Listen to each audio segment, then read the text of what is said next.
Assalamualaikum warahmatullahi wabarakatuh. Hari ini saya pengen sharing ke teman-teman semua tentang pentingnya sebuah circle pertemanan yang bisa membuat kita bertumbuh atau enggak. Kemarin saya sempat ngobrol dengan teman lama saya.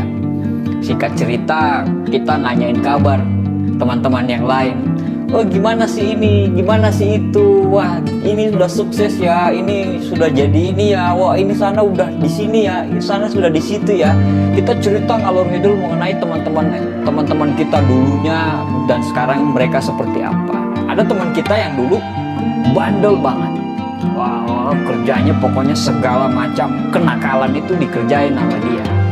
Dan gak nyangka sekarang ternyata dia ibadahnya bagus, agamanya bagus, attitude-nya luar biasa, dan kehidupannya pun itu bagus. Dan sekarang dia itu tidak seperti dulu lagi.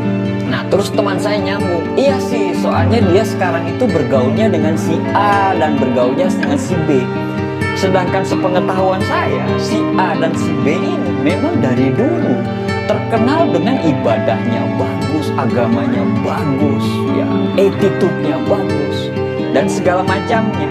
Nah, kita cerita juga mengenai ada teman kita yang dulunya taat beribadah, dulunya pakaiannya sangat sopan, tapi sekarang sudah tidak mencerminkan seperti itu lagi. Berbanding terbaliklah dengan dia yang dulu.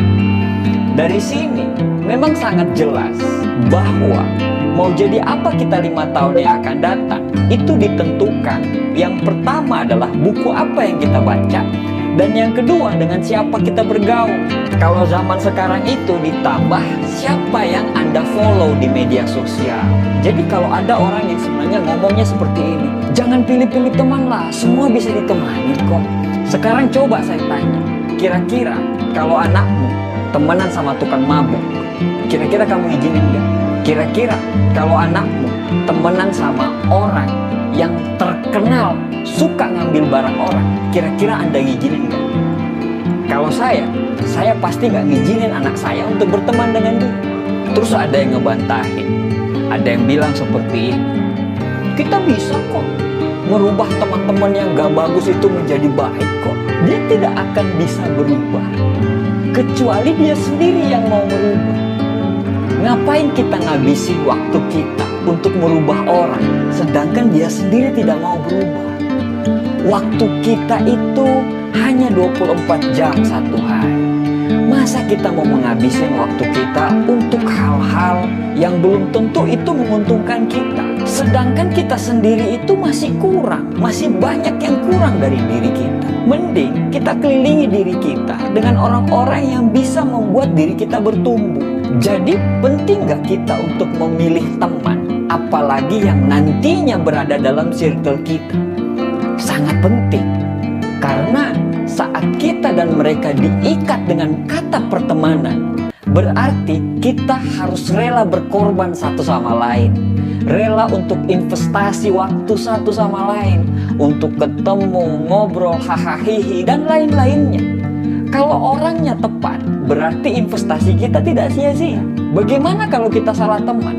Ya kita rugi waktu, rugi tenaga, makan hati, dan akhirnya kita tidak menjadi orang yang bisa bertumbuh. Hadirnya teman yang baik di sekitar kita, yang bisa menyemangati kita, yang bisa mencintai dan menyayangi kita, itu adalah benar-benar rezeki dari Allah. Karena rezeki orang ini macam-macam, dan tanpa kita sadari, pertemanan, circle yang sehat, circle yang bisa bertumbuh satu sama lain, itu adalah rezeki yang besar yang tidak bisa kita beli dengan uang. Artinya, kalau itu rezeki, berarti kita harus pandai untuk mencarinya. Sama seperti uang. Uang, kalau kita berusaha, insya Allah kita akan dapatkan uang.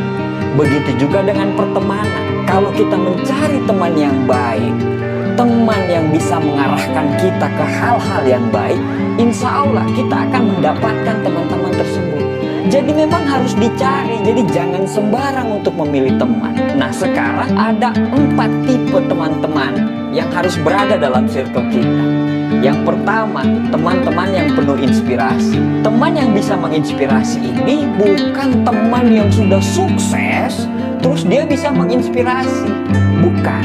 Maksudnya begini, dia bisa menginspirasi kita dalam hal-hal yang kecil. Mungkin dia belum bisa menginspirasi kita dalam hal-hal kesuksesan mungkin. Tapi dia bisa menginspirasi kita untuk melakukan hal-hal yang baik. Misalnya, sholatnya tepat waktu, kamarnya rapi dan bersih, attitude-nya kepada orang yang lebih tua sopan banget. Dan dia sangat menghargai teman-teman yang seusia dia. Itu adalah inspirasi-inspirasi kecil yang kita butuhkan dari seorang teman. Jadi yang menginspirasi ini bukan cuma dalam kalangan orang-orang yang berada saja, tapi orang-orang yang tidak berada pun dengan attitude yang bagus memberikan inspirasi kita terhadap hal-hal yang membuat kita takjub dengan dia. Orang-orang tersebut itu harus berada di circle kita. Contohnya misalnya ada teman kita kaya raya, teman kita tajir, tapi handphonenya biasa saja. Padahal dia mampu loh beli handphone terbaik, handphone termahal, handphone tercanggih, tapi dia memilih untuk tidak membeli itu. Atau mungkin dari kalangan-kalangan yang biasa saja, tapi memiliki attitude yang keren. Jujur, suka menghargai orang, apa adanya, gak neko-neko. Secara tidak sadar, secara tidak langsung, itu yang masuk di kepala kita. Jadi pada dasarnya, inspirasi itu muncul bukan cuma dari kalangan yang sudah sukses saja, tapi dari teman-teman yang gak berada pun, kita bisa menjadikan mereka inspirasi.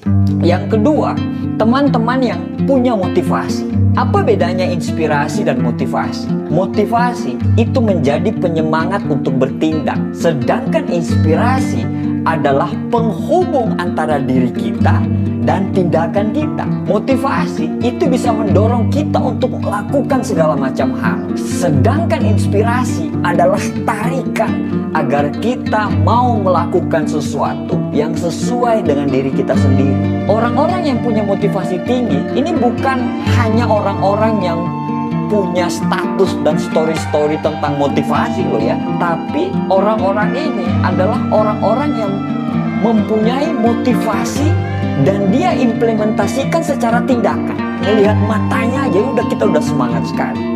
Mereka orang-orang yang sangat tidak sudi untuk menyerah. Mereka itu orang-orang yang berjuang untuk hidupnya.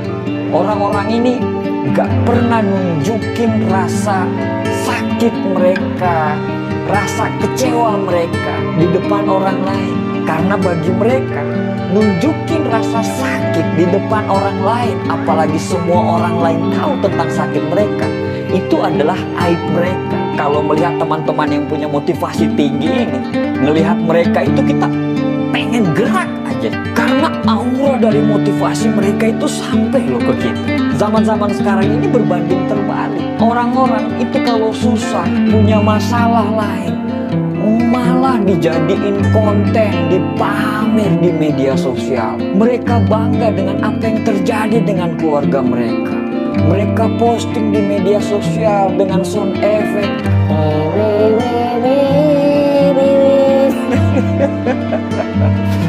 Apa sih yang mau dicari dari orang? Supaya orang melihat masalah kita?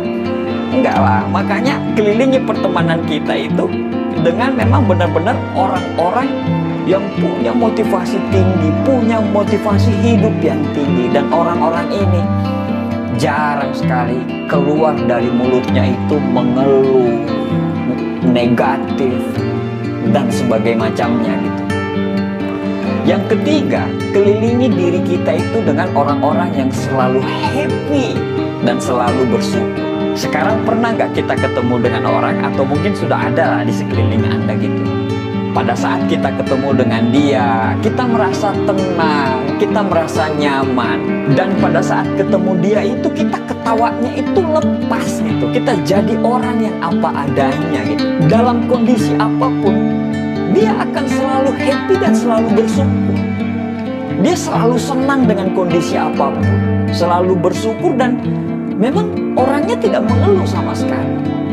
Makan dimanapun happy, diajak ngumpul dimanapun happy, nonton dapat barisan yang paling bawah pun tidak ada mengeluh, happy. Dan orangnya itu selalu melihat dari sisi positif daripada sisi negatif. Pokoknya kalau bareng orang ini kita selalu happy, kita selalu senang, dan kita tidak bertopeng dengan dia. Nah, orang-orang yang begini nih yang mahal. Orang-orang yang selalu apa adanya, tidak pernah nutup-nutupin kondisi keluarganya seperti apa. Bahkan dia itu sudah menerima diri dia itu apa adanya gitu. Gak malu dengan kondisi fisik dia. Dan dia tidak pernah cari masalah. Justru pada saat ada dia adalah solusi. Pokoknya kalau ketemu dengan dia itu kita bawaannya selalu senang dan selalu happy. Dan bawaannya itu selalu, kalau nggak tersenyum, alhamdulillah. Kalau nggak tersenyum, alhamdulillah. Keren banget punya teman kayak begini. Kalau punya teman kayak begini, itu memang justru kita harus perjuangkan habis-habisan. Karena zaman sekarang ini susah sekali mencari teman yang seperti itu. Kalau kamu tidak ketemu dengan orang-orang seperti ini, saran saya, kamu jadi orang yang seperti ini. Kalau kamu jadi orang yang seperti ini, kamu akan diperebutkan oleh circle manapun. Karena orang akan sangat membutuhkan orang-orang seperti ini. Yang keempat adalah kelilingi Anda dengan teman-teman yang mempunyai pikiran yang terbuka. Great mind talking about idea, average mind talking about event, dan small mind talking about people. Orang-orang great mind ini selalu berbicara secara terbuka. Dia bisa melihat dari sisi berbeda dari sudut pandang orang lain. Misalnya ada orang menjudge teman ini, oh dia ini nggak bener, dia ini kayaknya dia ini nih malingnya nih, dia ini yang ngambil ini. Tapi dia bisa melihat dari sudut pandang yang berbeda. Dan argumen-argumennya pun itu masuk akal. Jadi dia bukan melihat dari sudut pandang satu, tapi dia bisa melihat dari sudut pandang A, B, C, dan D. Dan orang-orang seperti ini adalah orang-orang yang banyak baca buku, cerdas, sering ke seminar, selalu ikut pengajian-pengajian. Jadi memang kita sangat butuh dengan orang-orang yang punya pemikiran terbuka. Pada saat kita punya teman dengan pemikiran terbuka, kita bisa mendapat pikiran dari sudut pandang yang berbeda-beda. Yang pertama bisa menginspirasi, yang kedua bisa memotivasi, yang ketiga selalu happy dan selalu bersyukur, dan yang keempat punya pemikiran yang terbuka. Apa kesamaan dari keempat orang ini? Kesamaan dari keempat orang ini adalah mereka tidak punya waktu untuk gosip, mereka tidak punya waktu untuk ngobrolin kejelekan orang lain, mereka tidak punya waktu untuk julitin orang lain. Yang mereka punya hanyalah positif, positif, dan positif. Dan bagi kamu yang berada dalam circle itu, percaya aja, 5 tahun ke depanmu itu kamu akan tumbuh menjadi pribadi yang luar biasa, pribadi yang tidak pernah mengeluh, pribadi yang punya motivasi tinggi, pribadi yang bisa menginspirasi orang, pribadi yang happy dan selalu bersyukur, dan pribadi yang cerdas dengan pikiran yang terbuka. Sahabat sejati adalah orang yang bisa memberikan kesempatan kepada kita menjadi pribadi kita seutuhnya apa adanya dan menjadi diri sendiri. Terapi penyembuhan terbaik dari depresi, burnout adalah sahabat dan cinta. Sahabat yang baik tidak akan menghilang saat ada masalah datang. Sebaliknya, dia akan menggandeng tangan kita. Kemudian kamu dan dia akan menghadapi masalah itu secara bersama-sama. Terima kasih.